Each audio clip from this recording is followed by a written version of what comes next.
واقعہ کربلا کی قسط نمبر 43 کل آپ تک پہنچی۔ آج قسط نمبر 44 کا آغاز کریں گے۔ قسط نمبر 43 میں حضرت عبداللہ بن مسلم بن عقیل کا ذکر ہو رہا تھا۔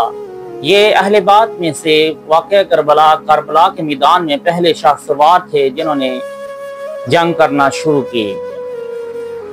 حضرت عبداللہ بن مسلم نے میدان پہنچ کر رجس شروع کی اور گھوڑے کو جولانی میں لا کر مبارز طلب کی۔ کبھی آپ مریخ تیغ زن کی طرح شمشیر آبدار کو کام میں لاتے اور کبھی شہاب ثاقب کی طرح نیزہ آتش بار کے ساتھ حملہ کرتے اور اپنے والد گرامی کے انتقام میں مقابلہ کرنے والوں کے جسام کی بنیاد زیر و زبر کر دیتے۔ ابن سعد نے قدامہ بن اسد فزاری کو مخاطب کرتے ہوئے کہا، اے قدامہ، طریقہ جنگ کا آغاز کر اور صف سے باہر آ کر بہادروں کی طرح اس ہاشمی کی طرف توجہ دے۔ ہو سکتا ہے کہ تو اس بلا کو میرے لشکر کے سر سے ٹال دے اور خود کو کوفہ و شام کے مبارزوں اور لڑاکوں میں سرفراز کر سکے۔ قدامہ پورے طور پر مسلح ہو کر تیز گام گھوڑے پر سوار ہو کر انجام کے راستے پر تیزی سے چل پڑا۔ اس کا گھوڑا زورہ خورشید کے ساتھ ہم انان اور طے مراحل اور قطع منازل کے لیے ماہ جہاں پیما کے قاصد کے ساتھ جڑواں تھا۔ تازہ اور ابن سعد کی دل نوازی کے ساتھ نازا قدامہ حضرت عبداللہ بن مسلم رضی اللہ تعالی عنہ کے سامنے آیا تو حضرت عبداللہ نے نیزے کے ساتھ اس پر حملہ کر دیا۔ قدامہ نے گھوڑے کو ایڑی لگائی اور ایک طرف ہو گیا۔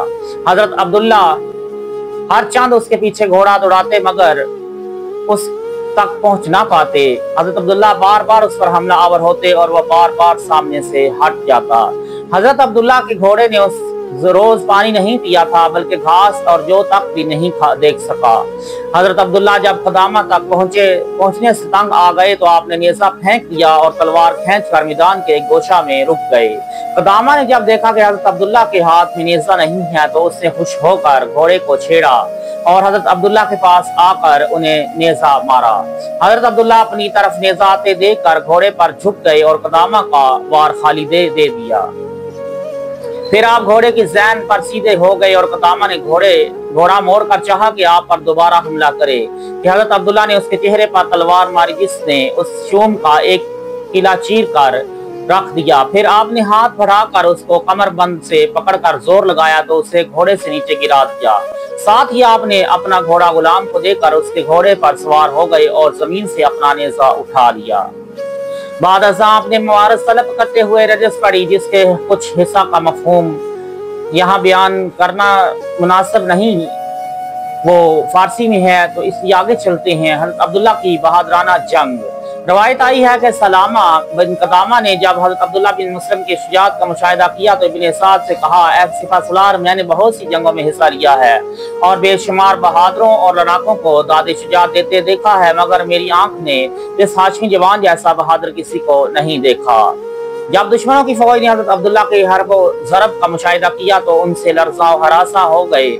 کسی شخص میں یہ طاقت نہ تھی کہ ان کے ساتھ جنگ کے لیے سب سے باہر نکلتا۔ حضرت عبداللہ ایک ساتھ تک کھڑے رہے مگر ان کے سامنے کوئی شخص مقابلہ کرنے کے لیے نہ آیا۔ اسی اثناء میں ان پر پیاس نے غلبہ کیا تو انہوں نے یزیدیوں کے لشکر کے دائیں طرف حملہ کر دیا اور میمنہ کو الٹ پلٹ کر رکھ دیا۔ آپ کی تلوار آبدار نے دشمنوں کے بہت سے سواروں اور سواریوں کو قتل اور زخمی کر دیا، جن میں نہروان کے خارجیوں کا بقیہ حمیر حمیری اور اس کا بیٹا کامل بن حمیر بھی واصل جہنم ہو گیا۔ حضرت عبداللہ لشکر کے میمنہ سے پلٹے تو ان کی تلوار سے خون کے قطرات ٹپک رہے تھے۔ پھر انہوں نے قلب لشکر پر حملہ کر دیا اور دشمنوں نے تقریباً 20 افراد کو قتل کر دیا، جن میں سہل بن نصیر بھی جہنم رسید ہو گیا۔ وہاں سے آپ نے لشکر کی میسرا کی طرف رخ کیا اور داد شجاعت دیتے ہوئے ابن سعد کے لشکر کے پہلوان قدامہ حبشی کے پاس جا کر اسے جہنم رسید کر دیا۔ بعد ازاں انہوں نے امام علی مقام کی خدمت میں حاضر ہونے کے لیے واپسی کا ارادہ کیا تو دشمنوں کے پیادوں نے ان کا راستہ روک لیا اور خداع دمشقی نے اچانک ان کے عقب میں آ کر تلوار ماری اور ان کے گھوڑے کی پاؤں قلم کر دیے۔ گھوڑا اپنے پاؤں پر کھڑا نہ رہ سکا تو آپ گھوڑے سے اتر کر زمین پر کھڑے ہو گئے۔ اسی اثناء میں نوافل بن مراحم حمیری نے ان پر نیزے کا وار کر دیا اور بعد کے نزدیک عمر بن صبیح سداوی نے تیر مار کر خلاصہ خاندان عقیل کو شہید کر دیا، رضوان اللہ علیہم اجمعین۔ حضرت جعفر بن عقیل کی شجاعت و شہادت۔ حضرت عبداللہ کے چچا حضرت جعفر بن عقیل رضی اللہ تعالی عنہما نے خون میں ڈوبے ہوئے اپنے شہید بھتیجے کو دیکھا تو زاروں قطار روتے ہوئے امام علی مقام علیہ السلام سے اجازت طلب کی اور میدان میں جا کر رجز پڑھنے لگے۔ اس صفدر کے مقابلہ میں جو شخص بھی میدان میں آتا اسی وقت آپ کی جان و جہان کی شاخ ثمر بار ہو جاتی اور آپ ضرب تیغ سے مد مقابل کی بیخ کنی کر دیتے اور گوشہ قرار کے لیے کشتوں کا پشتہ بناتے جاتے۔ جب وہ مردم خور کتے میدان جنگ میں بے بس ہو گئے تو ایک دم آپ کو گھیرے میں لے کر چاروں طرف سے وار کرنے لگے۔ بلاخر جناب جعفر کا سینہ سکینہ گرداب سیراب میں آ گیا اور وقار و صبر کی کشتی غرقابی اسرار میں گر پڑی اور آپ دریائے شہادت میں غوطہ لگا کر گوہرے شرف لے آئے۔ حضرت عبد الرحمن بن عقیل کی شہادت۔ حضرت عقیل کے بیٹے جعفر بن عقیل دنیا سے تشریف لے گئے تو ان کے بھائی حضرت عبد الرحمن بن عقیل رضی اللہ تعالی عنہما میدان کی طرف روانہ ہوئے۔ آپ نے بہادری کی کمر باندھی اور مرکب تازی پر بیٹھ گئے۔ قطرہ آب کی طرح چمکتی ہوئی تلوار حمائل کی اور آپ کے شعلے جیسا حربہ ہاتھ میں لیا۔ بلاخر عبداللہ بن عروہ خصمعہ کے تیر سے جام شہادت سعادت نوش فرما کر جناب عبد الرحمن مجلس صدق میں پہنچ گئے۔ اللہ تعالیٰ ان سے راضی ہو۔ حضرت زینب خاتون کے بیٹے محمد کی جرت و شہادت۔ جب حضرت عقیل رضی اللہ تعالیٰ عنہ کی اولاد شہید ہو گئی تو حضرت جعفر طیار کے بیٹوں کی باری آ گئی۔ ان میں سے سب سے پہلے حضرت محمد بن عبداللہ بن جعفر حضرت امام حسین علیہ السلام کی خدمت اقدس میں حاضر ہوئے اور عرض کیا اوجے ولایت کے شہباز بلند پرواز اور انقائے دل ربائے جان فضائے کافی قرب ہدایت مجھے اجازت عطا فرمائیں تاکہ میں اپنے دل کی آرزو اور اپنا مدعا حاصل کروں اور اس سے پہلے جانے والے اپنے دادا جان پاکیزہ سرشت کے ساتھ بہشت کی فضائے خوش ہوا میں پرواز کروں اور شہادت کے پروں سے آشیانہ سعادت میں پہنچ جاؤں جیسا کہ پرندے دانا چگتے ہیں ان ویرانہ ادبار میں۔ ادبار کے چند صفتوں اور آشیانہ انکار و استکبار کے بوم سیتوں کو عرصہ زمین سے منکارے کارزار کے ساتھ چن لو۔ امام علی مقام علیہ السلام نے انہیں اجازت عطا فرمائی تو انہوں نے میدان میں آ کر رجز کا آغاز کیا۔